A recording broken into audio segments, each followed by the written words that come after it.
This week, I've been reflecting on gratitude, the kind that includes the good, the bad, and the deeply transformative. For me, there was a moment in adulthood when I realized the people who raised us were often consumed by their own survival, work, struggles, and identities. And sometimes, in that realization, there is a quiet grief. They missed your life. They didn't truly see you, and they couldn't hold the fullness of who you were becoming. Not because you weren't worthy, but because they simply didn't have the capacity. And that realization can break something, and it can also initiate something. When you grow up not being prioritized, you normalize coming last. You become the one who understands, waits, adapts, is always there. And then you find yourself in friendships and relationships where you are expected to show up, but you are rarely truly met. There is always something or someone more important. And when they leave easily, it reopens that old imprint. Did I ever matter? And this is not a weakness. This is pattern recognition. Many women of depth were trained in hyperattunement before they were ever trained in self-trust.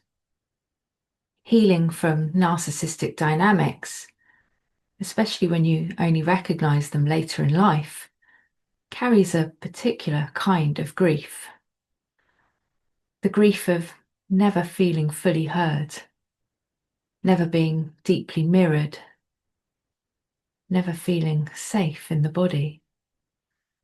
And then comes the second layer, hypervigilance, over monitoring how you are received, wondering if you are too much or unclear, especially when people don't ask for clarity and they just withdraw.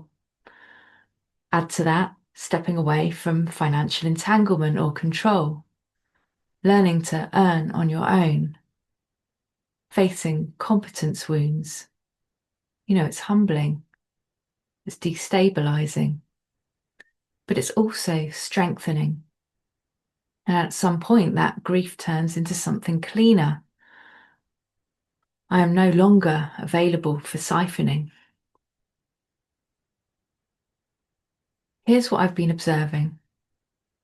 We're living in a world that still equates authority with loudness. Performance is mistaken for power. Urgency is mistaken for leadership. Masculine structure is mistaken for sovereignty. And high vibe positivity is mistaken for transcendence. And many people are still looking for freedom in the same energy that conditioned them.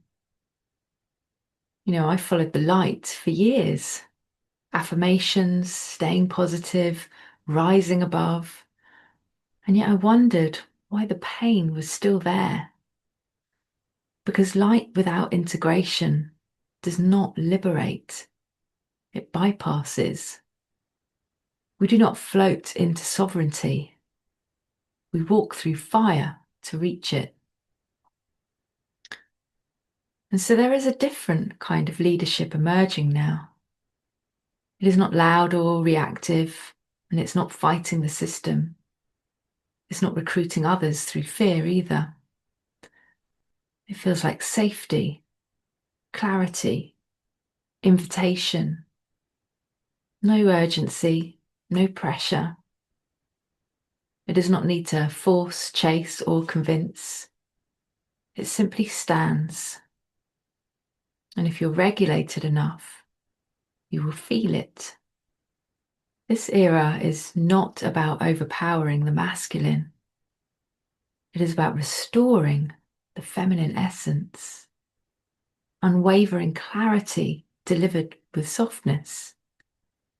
discernment without aggression, boundaries without drama. True power does not overwhelm the nervous system, it steadies it. And many will miss this leadership because they are conditioned to respond to noise. But the ones who are ready for sovereignty will recognize subtlety. There was a time when I believed I needed to be chosen to matter. But now I understand that my work is not to be chosen. My work is to stand. I'm not here to fight the old system.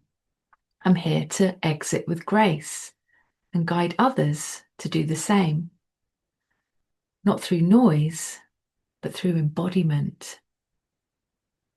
And so this week's resonance note, ask yourself, well, where am I still waiting to be chosen instead of choosing myself? Sit with that this week and notice where your energy contracts, and then make one small decision that reflects self-selection. If this transmission resonates, then I invite you to walk deeper with me. I share upcoming programs, spaces, and teachings through my personal mailing list, and they're all designed to help you rewrite inherited stories and create from sovereignty rather than survival. The link is below. When you're ready to stop performing your life and really start inhabiting it, then I'll meet you there. Have a great week.